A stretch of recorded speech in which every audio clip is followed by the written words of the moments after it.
afterwards, me and Steve go to lunch over at the Denny's over here, and he explained. He says, "By the way, did you notice the wanted poster for you on the judge's desk?" And I says, "No, what are you talking about?" He says, "Well, as soon as you left the courtroom to go get your insurance papers, the officer pulled out a folded up 8.5 11 by 11 piece of paper with your picture on the top of it, California seal at the top, and under it said judicial warning."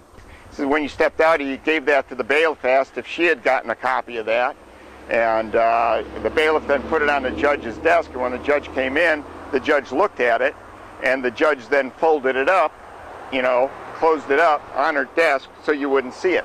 But while you were talking to her, I was wondering if you noticed it opened up again and it was facing you. Your picture popped up looking right at you.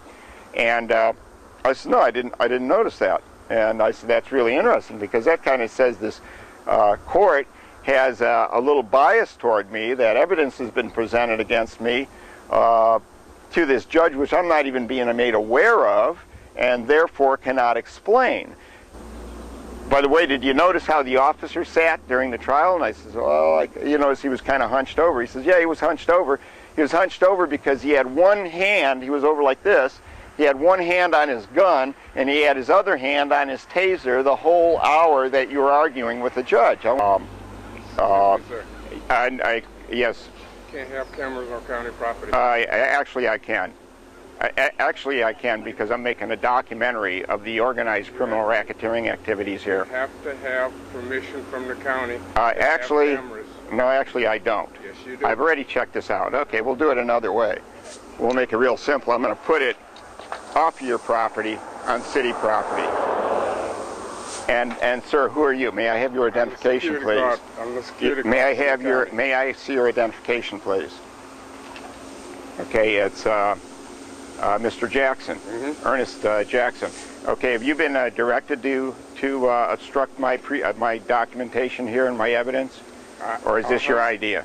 No, it's not my idea. Good. Who instructed you to do this? The county and the city police of San Diego. Who specifically told you to do this? I just got a call, and you're on your way home. Stop at Bentel. They got to get the cameras off the San Diego Police Department did this? Good morning. Good morning, sir. Who are you, sir? I am John Brailer. John Brailer. Yes. Glad to meet you, John Brailer. And you are R. Ramos. Ramos. Ramos. Ramos. Okay, you mind if I just turn this around here? I do mind. Oh, I do mind. Okay. I do mind. John, I'm going to ask you not to photograph me, please. Okay, then. See some identification? Sure. Okay. I'm just curious to know what you're doing, John. Well, I'm be glad to tell you what I'm doing Great. here. If I could see some identification, please. Right here. Is this your vehicle, John? This is my vehicle. Okay. And please explain. The judiciary is basically engaged in a collusion and a conspiracy, I might as well continue here, to racketeer frauds against the public. Okay. And I've been documenting this for some years, and right now I'm producing evidence for a case that I'm making regarding this racketeering activity against the public. Basically what's happening is there is a collusion which is taught in law schools that no San Diego judge will find against any San Diego attorney for racketeering against his own kind, against the public. Okay, are we done with that, by the way? No, I'm not, actually. Oh, you're I'm not? listening to your story. Okay. So I'm having my partner run your license to see okay. if it's valid. All right. So anyways, that's what's going on. And I'm making a documentary of this. This is actually a documentary of a case I've already tried. I brought this whole case before the court under the argument that there's a conflict of interest to having robed attorneys. Pardon? Are you an attorney? No, I'm not. You're not an attorney? I'm not an attorney. I'm a citizen. Of San Diego? Of San Diego. Okay, a concerned citizen. Oh, way more than concerned. I'm a doing something about it citizen. I'm going to educate the public as to what's going on. All right. You can write me a citation? Would you like one? Every opportunity I get to go to court, I love. No, I'm not going to give you a citation. Okay. I'm going to just continue on I don't have then. any reason to give you a citation. Okay. Now, by the way, do you have a law that says I can't do what I'm doing on property here? Because I've done this in front of every court in town. The only thing we're going to ask you to do is not block the sidewalk. Oh, okay. Then I'm gonna move the cameras over here then. Well, but if you move them over there, then I think they're going to have a problem because now you're on their property. They can have a problem. They have a problem. I'm letting you know what part the city has to do. You can't block the sidewalk. Okay, good enough. Good enough. Okay, I have to set back up here then. What courts do you go to? I have tested the trial courts, the appellate court, the federal court, the small claims court, and I just finished. Which ones have you done videotape? Is this the first one you videotaped at? No, I've done this in front of the federal court, the appellate court, the downtown Superior Court. Okay. I do this all over. That's what I do. In other words, our government has gone totally fucking rogue on us. Well, the one thing... They have... Don't use foul language, John. I like you so far.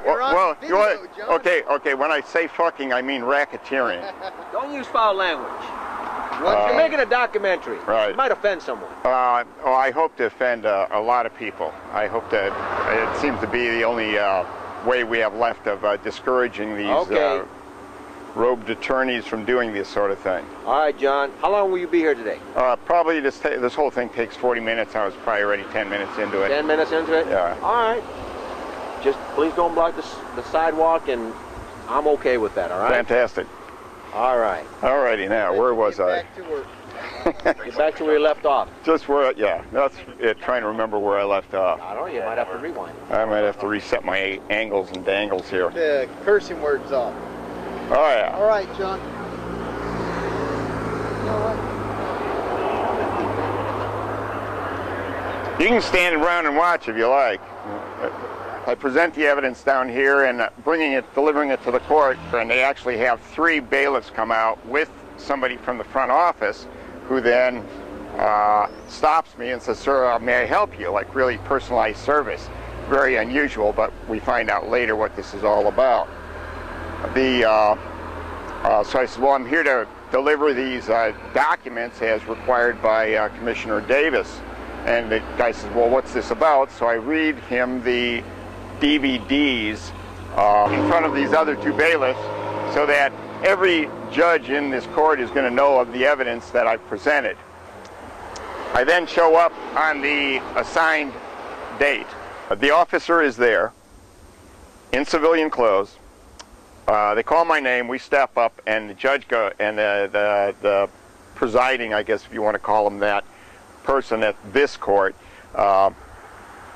who would normally distribute you out to the various courtrooms, says, Mr. Brailer, the judge, there was a death in her family, so she's not going to be able to make it, and so we're dismissing this case, your case for no insurance and no registration.